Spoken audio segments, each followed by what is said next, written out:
Metro counselors are considering putting a measure on the May ballot that would tax people who are in higher income brackets to pay for some homeless services. Well, the council has said that tax would pay for supportive housing, but critics say the measure is being rushed through and it's unclear exactly what that money would be spent on. Our Jennifer Dowling was at tonight's public hearing, which was one of about 3 over the last week or so. She has more tonight. What'd you find out, Jen?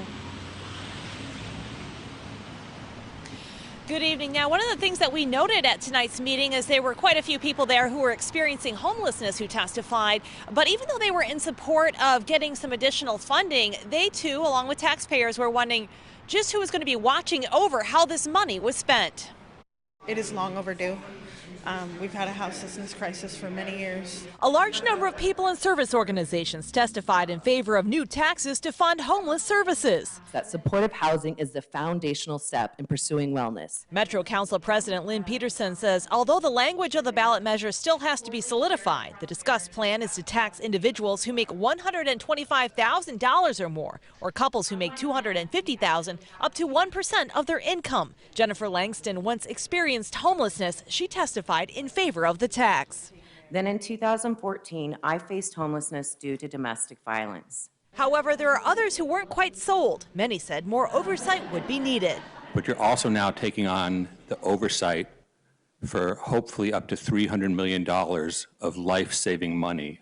Policies made in these organizations are often beneficial for staff and negative for people trying to be successful getting into housing.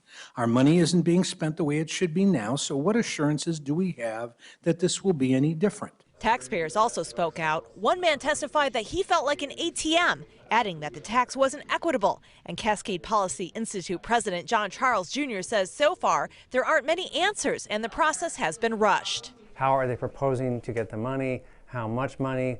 Where is it going to go? Why would it go? What are the metrics for measuring success? They don't, by their own admission, know any of that. We took some of their questions to Here Together and the council president after the meeting. How can you guys make this something that has more accountability? Well, we're going to be setting up an oversight committee. What do you say to critics who say this isn't well thought out, this is rushed? I say that's not true. The reality is this is something that we've been talking about for years.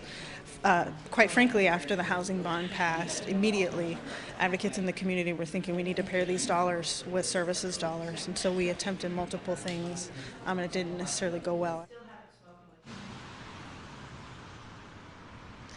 And Holland believes that things will go well this time and this will be on the ballot. The council president, Lynn Peterson, tells us that they'll be discussing the language of this ballot measure on Tuesday, and they could vote on it to refer it to the ballot as early as Thursday, February 20th at 2 o'clock. Back to you. Okay, we'll see what happens.